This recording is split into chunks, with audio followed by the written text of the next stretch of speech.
Di na tayo ay magpuri sa Diyos na po natin. Kunin gitara at ito'y tugtugin, awitan siya ng himig. Lapitan siya't dakilain, atin siyang sambahin. Ang poon dumalaw sa atin upang tayo'y tubusin, upang tayo'y tubusin. Sa ngalan ng Ama at ng Anak ng Espiritu Santo. Amen. Sumayin niyo po ang Panginoon. At sumayo rin. Tayo po ngayon na inasa ikalawang araw ng ating pagninopena para sa karangalan ng mahal na Birhen ng Lazaret. At upang tayo maging marapat, halina't magsisimuna para sa ating mga kasalanan. Tayo pong lahat, inaamin ko sa makapangyarihang Diyos at sa inyo mga kapatid, na lubha akong nagkasala sa isip, sa salita at sa gawa, at sa aking pagkukulang. Kaya isinasamo ko sa mahal na Birheng Maria, sa lahat ng mga banghel at mga banal, at sa inyo mga kapatid, na ako'y panalangin sa Panginoong ating Diyos. Kaawaan tayo ng mapagmahal na Diyos, patawarin sa ating mga sala, at patnubayan hanggang sa buhay na walang hanggan. Amen. Panginoon, kaawaan mo kami. Panginoon, kaawaan mo kami. Kristo, kaawaan mo kami. Kristo, kaawaan mo kami. Panginoon, kaawaan mo kami. Panginoon, kaawaan mo kami. Yumuko tayo, maaaring ibulong sa Panginoon ang ating intensyon. Manalangin tayo.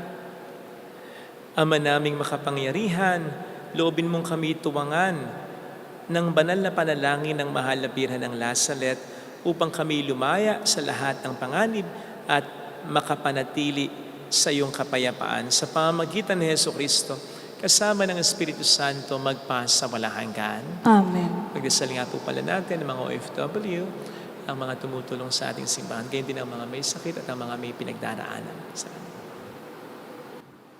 Ang salita ng Diyos mula sa sulat ni Apostol San Pablo sa mga taga-Kolosas. Mga kapatid, kayo'y hinirang ng Diyos, itinalaga para sa Kanya at minamahal Niya. Kaya dapat kayong maging mahabagin, maganda ang kalooban, magpakumbaba, mabait at matiisin, mapagpaunawanhin kayo, at magpatawaran kung may pinanakit kayo sa isa't isa. Pinatawad kayo ng Panginoon, kaya't magpatawad din kayo, at hindi sa lahat. Mag-ibigan kayo, pagkat ito ang buklod ng ganap na pagkakaisa at paghahari ninyo sa inyong puso, ang kapayapaan, kaloob ni Kristo. Sapagkat ito ang dahilan, kaya kayo tinawag upang maging bahagi ng isang katawan. Magpasalamat kayo lagi. Ang mga salita ni Kristo ay itanim ninyong mabuti sa inyong isip. Magpaalalahanan kayo at magturuan ng buong kaalaman. Umawit kayo ng mga salmo, mga imno, at mga awiting espiritual na may pagpapasalamat sa Diyos. At anuman ang gagawin ninyo, maging sa salita o sa gawa, gawin ninyong lahat sa pangalan ng Panginoon, Jesus. At sa pamamagitan niya'y magpasalamat kayo sa Diyos Ama. Ang salita ng Diyos. Salamat sa Diyos. Kayong lahat na may buhay, papurihan ang may kapal. Kayong lahat na may buhay, papurihan ang may kapal. Sa banal na templo, ang Diyos ay awitan, purihin sa langit ang lakas ng taglay. Siya ay purihan sa kanyang ginawa, siya ay purihin sapagkat dakila. Kayong lahat na may buhay, papurihan ang may kapal. Purihin sa tugtog ng mga trompeta, awitan sa salyo ng alpa at lira, sa tugtog ng tambol, magsayaw purihin, mga alpa at plauta, lahat ay tugtugin. Kayong lahat na may buhay, papurihan ang may kapal. Ang Diyos ay purihin sa tugtog ng pumpeyang, sa lakas ng tugtog siya'y papurihan. Purihin ang puon ng mga nilalang. Kayong lahat na may buhay, papurihan ang may kapal.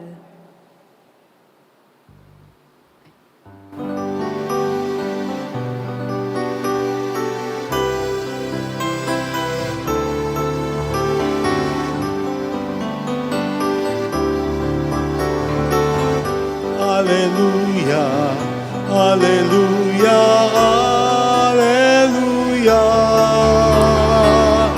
hallelujah, hallelujah, hallelujah, hallelujah,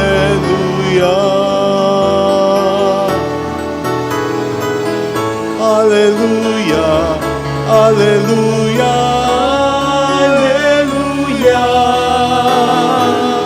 hallelujah, hallelujah, hallelujah, hallelujah.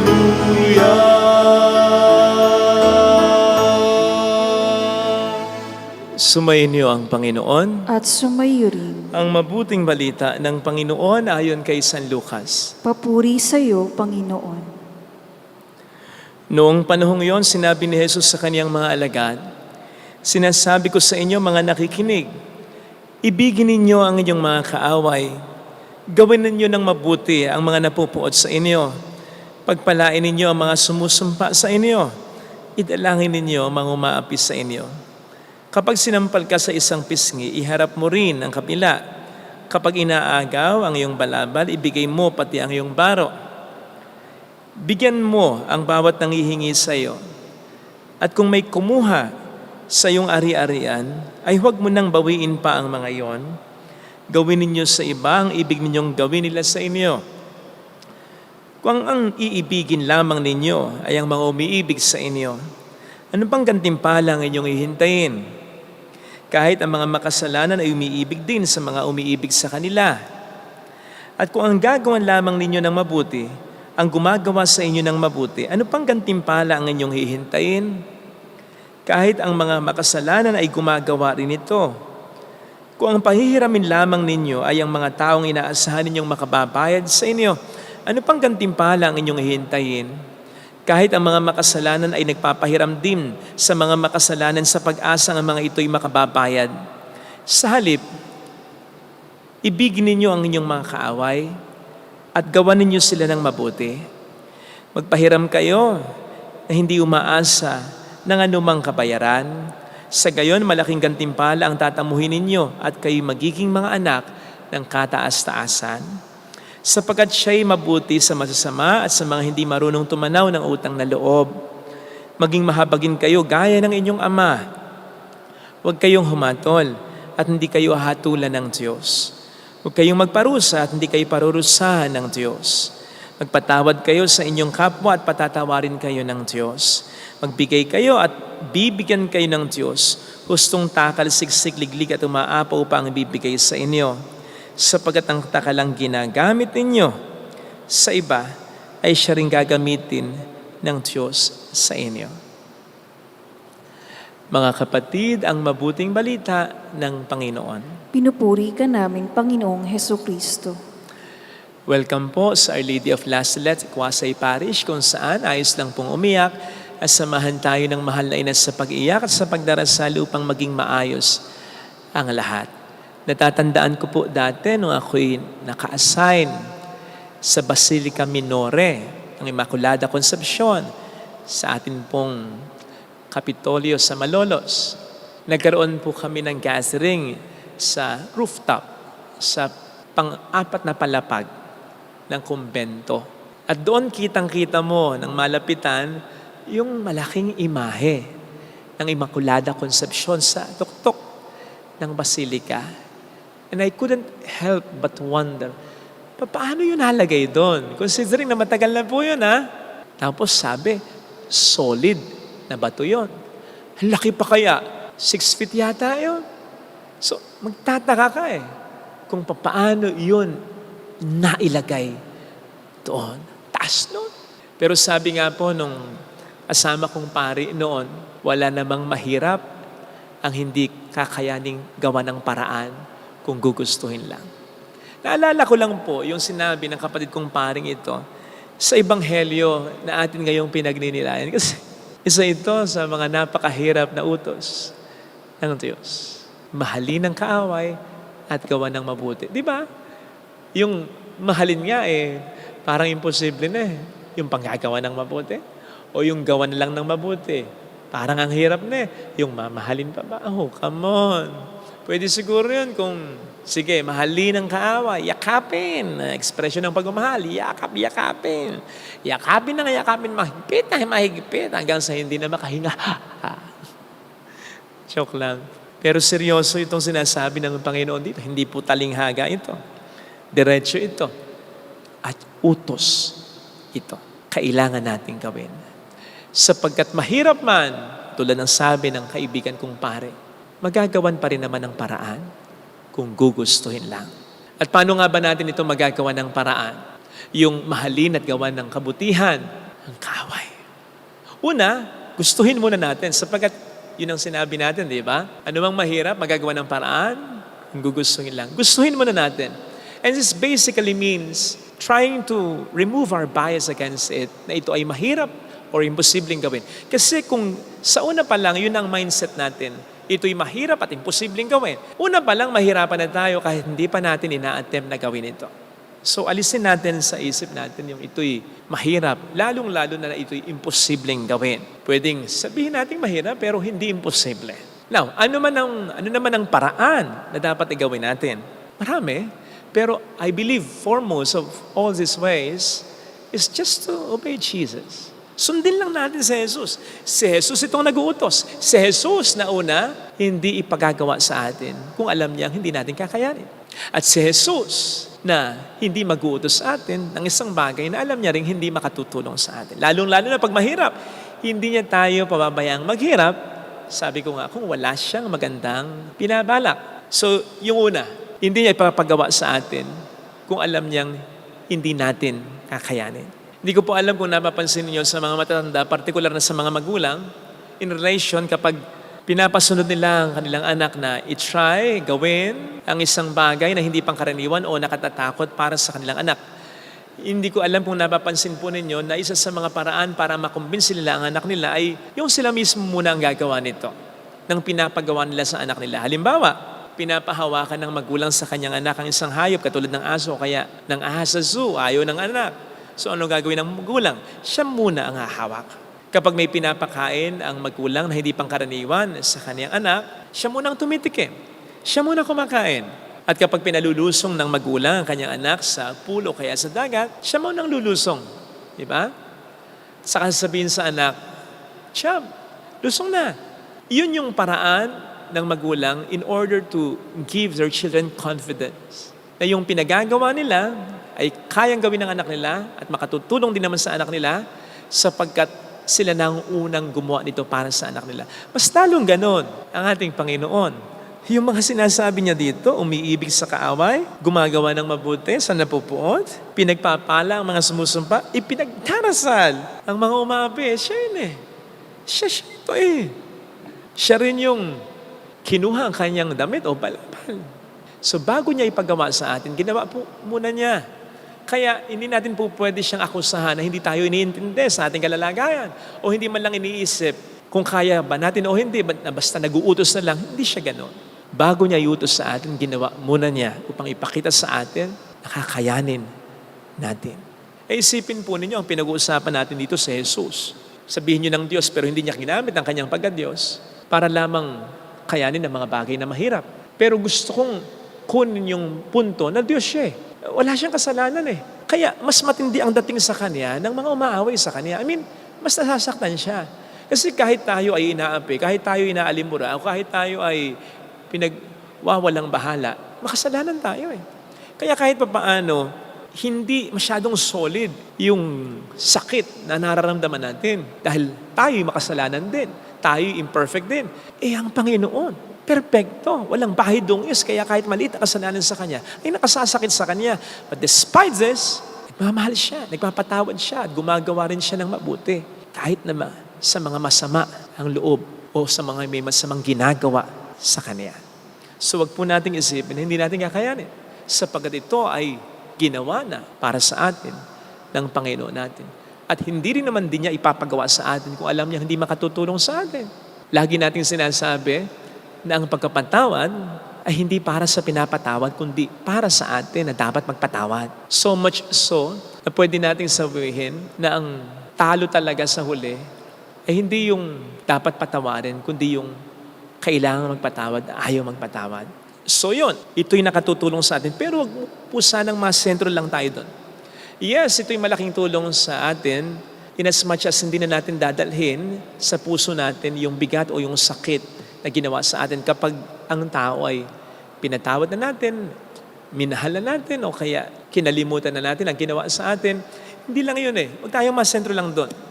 Sapagkat wag po sana nating ma-miss yung katotohanan na kapag minamahal at ginagawa natin na mabuti ang taong nagkakasala sa atin, or pinatatawad natin yung taong nagkasala sa atin, mas lalo po nating ma-appreciate ang ginagawang pagkapatawad at pagkamahal, paggawa ng Panginoon ng mabuti sa atin kahit na sa kabila ng mga kasalanan natin. Sapagkat wag po natin kakalimutan yung katotohanan, we were enemies of God. Maliwanag yan, sinasabi ni San Pablo, Romans 5 verse 10. Tayo mga kaaway ng Diyos. Pero itinuring niya tayong kaibigan dahil sa ginawa niya para sa atin sa pamamagitan ng kamatayan ni Jesus. So siya na nga ang ginawa natin ng masama, siya pa ang gumawa ng paraan upang tayo kanyang mahalin at patawarin at gawa ng kabutihan. So yun talaga basically ang siyang nangyayari. Kasi hanggang ngayon, this continues to happen. Sapagkat hanggang ngayon ay nagkakasala din naman tayo. At hanggang ngayon, naririto ang epekto ng ginawang pagkapatawad para sa atin ng Diyos sa pamamagitan ng kamatayan ni Kristo.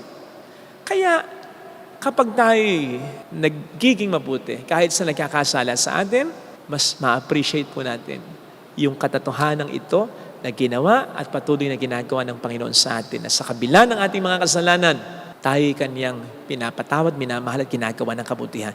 Yun ang mas makapagpapaluwag ng loob natin. Hindi lang yung hindi na natin kikimkimin, yung galit natin o tampo natin sa taong gumawa ng kasalanan sa atin, kundi yung ma-appreciate natin yung pagmamahal at pagpapatawad ng Panginoon sa atin. Lalo pat alam natin, nagkakasala pa rin naman tayo sa buhay natin. So, yun yung ganansya, advantage na ating makukuha. Bukod pa sa kung ang lahat tayo susunod dito, sa utos ng Panginoon, we'll be blessed. We'll be very much blessed. Kasi isipin po ninyo, unang-unang sinabi niya sa kanyang pampublikong ministeryo, nang siya'y magpahayag sa mga tao, the kingdom of heaven is at hand. Repent and believe in the gospel. Alam po ninyo, ang kaharian ng Diyos ay taliwas sa paraan na ginagawa ng tao sa mundong ito. Kasi kung ang paghahari ng Diyos ay in line, very much in line sa mga ginagawa na natin sa mundong ito, hindi sana ang sinabi ng Panginoon, narito na ang paghahari ng Diyos. Yung ginagawa nyo, tuloy nyo na lang. Tuloy nyo na lang yung ginagawa nyo. Walang mali sa ginagawa nyo. O kaya, may konti lang mali sa ginagawa ninyo, sa mga gawin ninyo, sa mga paraan ninyo. Fine-tuning lang. Hindi Anong sabi niya? Repent. Baguhin ninyo ang ginagawa ninyo. Hindi iyan ang paraan upang pagharian kayo ng Diyos sa mundong ito. At kaya nga po, kung susundin lang talaga natin yung mga inuutos ng Panginoon sa atin, gaano man ito kahirap na gawin, mas mararanasan natin ang paghahari niya sa buhay natin. Kahit dito pa lamang sa mundong ginagalawan natin. Hindi. Ano nangyayari ngayon? Diba? Kanya-kanya. May mga panakanakang gera na. Hindi natin alam kung saan pupunta. Ibig sabihin lamang na yung ginagawa talaga natin ay hindi in line sa paghahari ng Diyos sa mundong ginagalawan natin. Kaya malayong-malayong paghahari ng Diyos, bagamat gustong-gusto nang ibigay ng Panginoon ang kanyang mga makalangit na pagpapala, taliwas kasi sa kanyang paraan ang ating mga ginagawa. Kaya nga, mga kapatid, ang utos ng Panginoon ay Sana gawin natin. Sapagkat ito ay makatutulong hindi lamang po sa atin, kundi sa mundong ginagalawan natin. O hindi man gawin ito ng iba, gawin na lang po natin. Sapagkat hindi man maghari ang Diyos sa mundo, habang tayo nabubuhay, ay maghari nawa man lang ang Diyos sa ating buhay. Amen. Lagay natin ang ating kanang kamay sa tapat ng ating puso.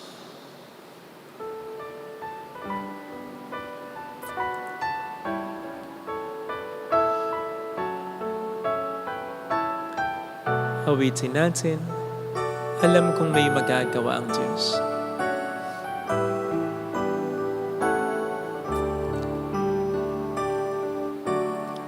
Alam kong may magagawa, makapangyarihan siya. Alam kong may magagawa ang Diyos. Alam kong may magagawa Walang imposible sa Kanya. ang Diyos. Kung ako'y magtatapat, Kung ako'y magtatapat sa Kanya'y maglilingkod, sa Kanya'y maglilingkod. alam kong may magagawa ang Diyos. Alam kong may Hindi ako magdududa. magagawa ang Diyos. Alam kong diringgin ng Diyos ang samo ko, sapagkat mahal niya ako. Alam niya ang pinagdaraanan. Alam kong diringgin ng Diyos ang samo ko. Alam kong diringgin ng Diyos ang samo ko. Kung ako'y magtatapat, Kung ako'y magtatapat sa Kanya'y maglilingkod. sa Kanya'y maglilingkod. Alam kong diringgin ng Diyos ang samo ko. Pumikit tayo. Panginoon, tulungan mo kung ikaw ang papaghariin ko sa buhay ko. Maisuko ko nawa sa iyo ang kalooban ko, ang kalayaan ko. Hindi yung lagi na lang pinipilit ko ang aking gusto. Lalong-lalo na kapag nasasaktan ako, gusto kong gumante, gusto kong magtanim ng galit. Ito'y nakabibigat sa akin, nakawawala ng ligaya sa buhay ko sa araw-araw at nagpapabigat ng dinadala ko. Tulungan mo ako, Panginoon, na ma-realize na hindi ito nakatutulong sa akin, hindi ito nakatutulong sa pananampalataya ko. Tulungan mo kung may pananalig na sumunod sa kalooban mo, sapagkat naniniwala ako na ito ang mas makatutulong sa akin at sa kapwa-tao. Hallelujah! Purihin ang Diyos. Hallelujah! Pasalamatan siya. Siya ay muling babalik sa atin. Hindi niya tayo iiwan. Hindi niya tayo pababayaan. Paniwalaan natin yan. Hallelujah! Purihin ang Diyos. Hallelujah! Sa takdang panahon, babalik ang Panginoon upang tayo ay kunin tapat siya sa kaniyang mga pangako sa atin. Sabihin mo sa sarili, mayroong magandang mangyayari sa iyo. Higit pa sa inaasahan mo sapagkat mahal ka ng Diyos, pakatandaan mo. Kung lalapit ka kay Jesus, maaaring matagal, maaaring maging mahirap, pero magiging maayos din ang lahat. Kay Jesus, mayroong magandang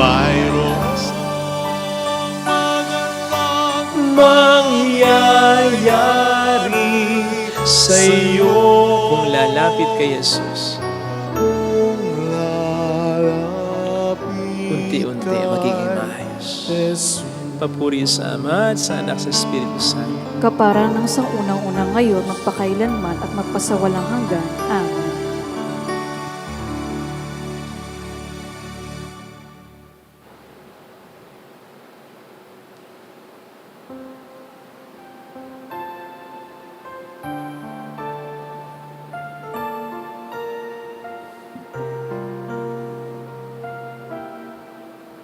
Sa trigo at ubas ng ulan,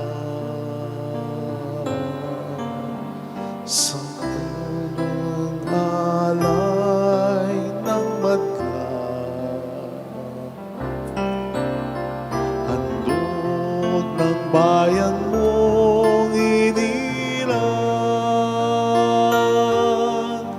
tanggapin mo't gawing katawan, dugo ni Kristo. Itong alak at tinapay, kasama ang buhay naming taglay. Ama, kami bahagi na kay Kristong sugo mong hirang. Sa tigo at ubas nagmula, sa ngosyang alay ng madla, handog ng bayan mong inirang, tanggapin mo't gawing katawan, dugo ni Kristo. Manalangin tayo, pang ating handog ay maging kalugod-lugod sa Diyos Amang makapangyarihan. Tanggapin nawa ng Panginoon itong paghahais sa iyong mga kamay sa kapurihan niya at karangalan sa ating kapakinabangan at sa buong sambayanan niyang banal. Ama naming lumikha, sa paggunita namin sa mahal na Birhen, hinihiling namin ang mga paghahain ay lakipan mo ng kapupunan upang kami ay maging handog na ikinalulugod mo kailanman sa pamamagitan ni Jesucristo kasama ng Espiritu Santo magpa sa walang hanggan. Amen. Sumayin niyo po ang Panginoon. At sumayo rin, Itaas sa Diyos ang inyong puso at diwa. itinaas na namin sa Panginoon. Pasalamatan ang Panginoong ating Diyos. Marapat na siya'y pasalamatan. Ama naming makapangyarihan, tunay nga pong marapat na ikaw ay pasalamatan. Bukod mong pinagpalang maging ina ni Jesucristo, ang mahal na birheng nagpupuri at nagagalak sa iyo. Ikaw ang gumawa ng tanang dakilang bagay, ikaw ang lumilingap sa lahat kailanman. Nilingap mo ang mahal na birhen bilang iyong abang alipin na iyong binigyan ng tungkuling kumalinga sa anak mong manunubos namin. Kaya kaisa ng mga anghel na nagsisiawit ng papuri sa iyo ng walang humpay sa kalangitan, kami nagbubunyi sa iyong kadakilaan.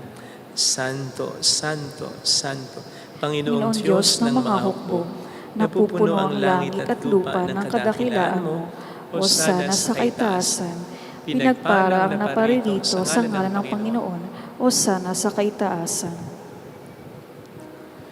Ama naming banal, ikaw ang bukhal ng tanang kabanalan, kaya't sa pamamagitan ng iyong Espiritu gawin mong banal ang mga kaloob na ito upang para sa amin ay maging katawan at dugo ng aming Panginoong Hesukristo.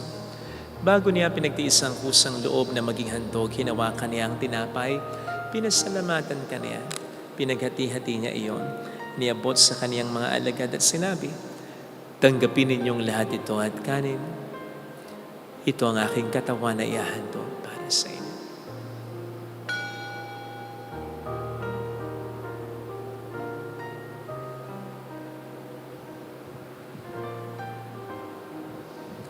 Gayun din naman nang matapos ang hapunan, hinawakan niya ang kalis, uli kaniyang pinasalamatan.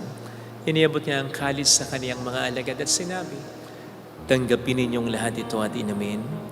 Ito ang kalis ng aking dugo ng bago't walang hanggang tipan. Ang aking dugo na ibubuhos para sa inyo at para sa lahat, sa ikapagkapatawad ng mga kasalanan. Gawin niyo ito sa pag-alala sa akin.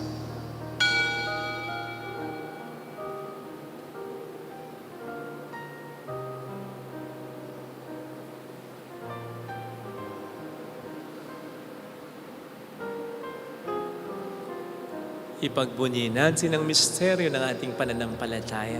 Si Kristo'y namatay, si Kristo'y nabuhay, si Kristo'y babalik sa wakas ng panahon.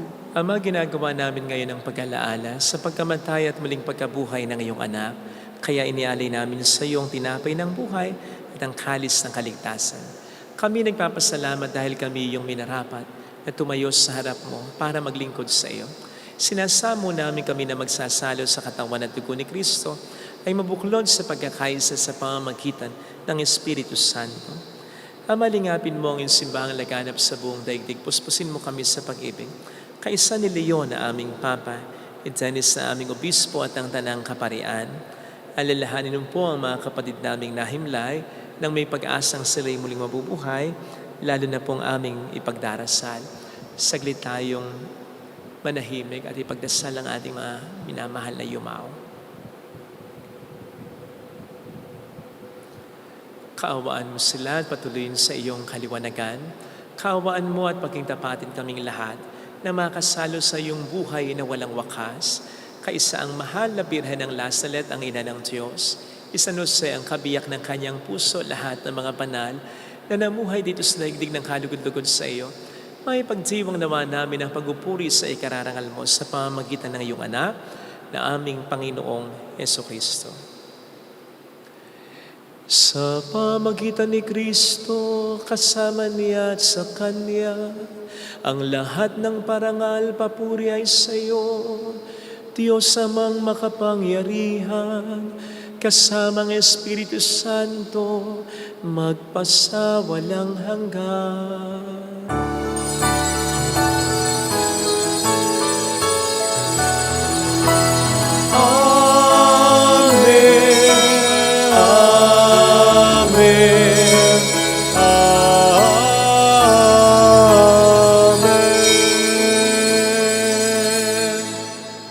Tumawag tayo sa Ama.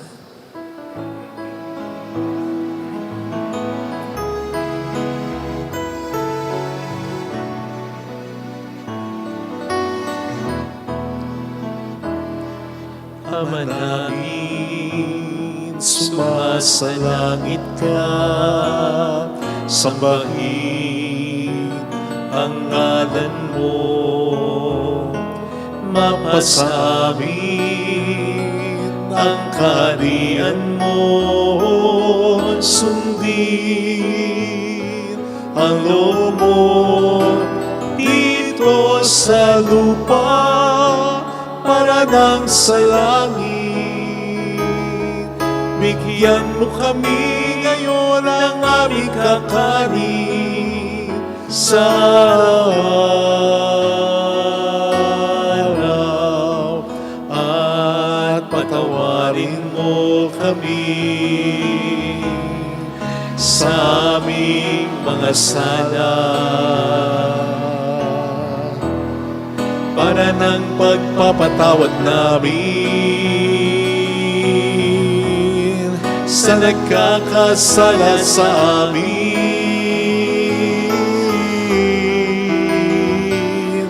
At huwag mo kami ipahintulot sa tukso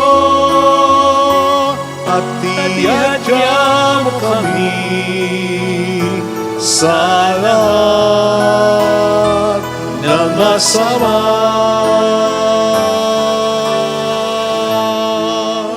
Iniling namin kami at yan sa lahat ng masama, pagkalooban ng kapayapaan araw-araw, iligtas sa kasalanan. Samantalang aming pinaghahandaan ang dakilang araw ng pagpapahayag ng tagapagligtas namin sa Jesucristo. Sapagkat iyo ang kaharian, ang kapangyarihan at ang kampurihan magpakailanman. Amen. Panginoong Jesucristo, sinabi mo noon, sinasabi mo rin sa amin ngayon, kapayapaan ang iniiwan ko sa inyo, ang aking kapayapaan ang ibinibigay ko. Tuhain mong aming pananampalataya, huwag ang aming pagkakasala. Pagkalooban mo kami ng kapayapaan at pagkakaisa ayon sa iyong kalooban. Kasama ang Espiritu Santo magpasa walang hanggan. Amen. Ang kapayapaan ng Panginoon ay sumainyo nawang lahat. At sumayo rin. Magbigayan tayo ng kapayapaan sa isa't isa. Kapayapaan po. Peace be with you. Kordero ng Diyos na nag-aalis sa mga kasalanan ng sanlibutan, Maawa ka sa amin. Kordero ng Diyos na nag-aalis ng mga kasalanan ng sanlibutan, maawa ka sa amin.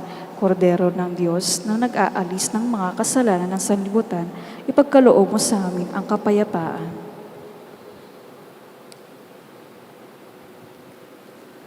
Narito sa harap natin ng Panginoon ang ating buhay at kaligtasan. Mapapalad tayong inaaneyahan. Panginoon, hindi ako karapat-dapat na magpatuloy sa iyo, ngunit sa isang salita mo lamang ay gagaling na ako.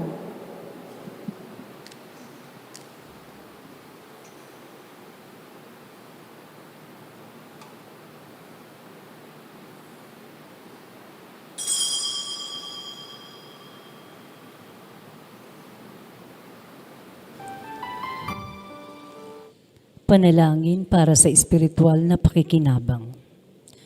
Panginoong Hesus, ako ay naniniwala na ikaw ay nasa kabanal-banalang sakramento.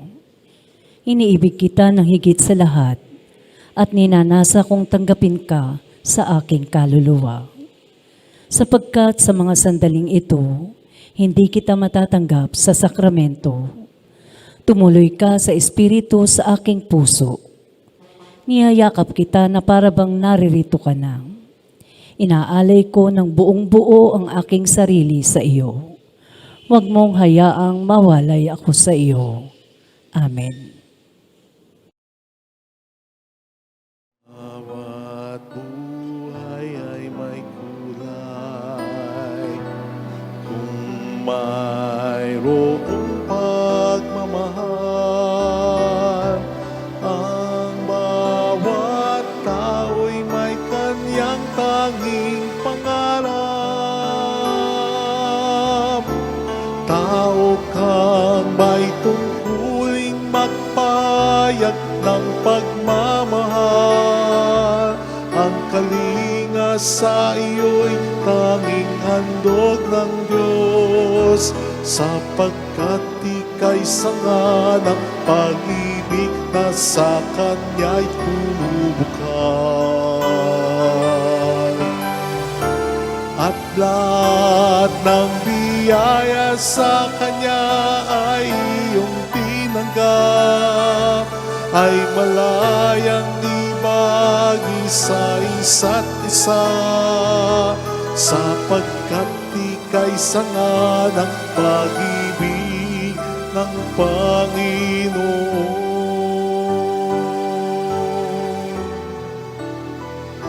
Sapagkat ika'y sanga ng pag-ibig ng Panginoon.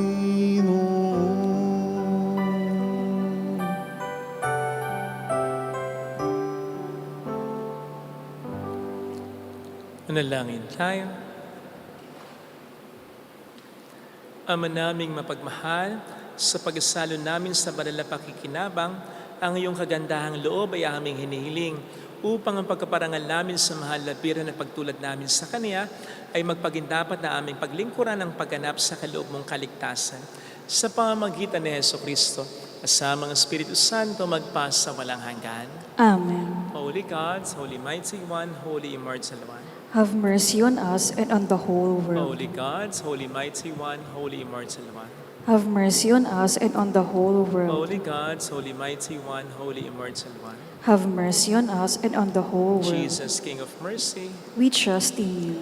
alalahanin, Alalahanin, O mahal na Birhen ng Lazaret, Ina ng pag-asa, Ikaw ang nagpapaalala sa aming magbalik loob sa Ama. Ito ang nagpapatunay na ang kagandahan mo'y nanatiling busilang. Sa pag-aaruga mo sa amin, tungkulin mo'y tinupad. Sa paanan ni Kristo'y itinuring mo kaming mga tunay mong anak. Kaya ninais mo yung isa'y huwag mapahamak. Maging sa iyong walang tigil na panalangin, pati luhay pumatak. Huwag nawang mawala ng saysay ang iyong paghihirap. Hiling nawa namin sa iyo, O aming inang liyag, na matapos ang pakikibakan namin sa mundong ito, at sa pananatili namin tapat kay Kristo, sa kapurihan mo ay makibahagi kaming ganap, upang kung nasan ka ngayon ay maparambing kaming lahat, at ang kaganapan ng kalwalatian ng Diyos sa may tuluyang matupad siya nawa. mahal na bira ng Lazaret, tagapagkasundo ng mga makasalanan. Ipanalangin mong walang batid kaming mga dumudulog sa iyo. Maraming pong salamat sa inyong pakikisa sa ikalawa nating araw ng pagnanobena para sa kabistahan ng mahal na bira ng Lazaret. Samahan niyo po kami patuloy sa buting gawain na ito. Salamat po. Salamat din po sa inyong suporta. Sumainyo ang Panginoon. At sumayo rin. Magpalain kayo kasama ang ating pamilya na mapagmahal na Diyos, ng Ama at ng Anak, ng Espiritu Santo. Amen. Umayo tayo sa kapayapaan ni Kristo. Salamat sa Diyos.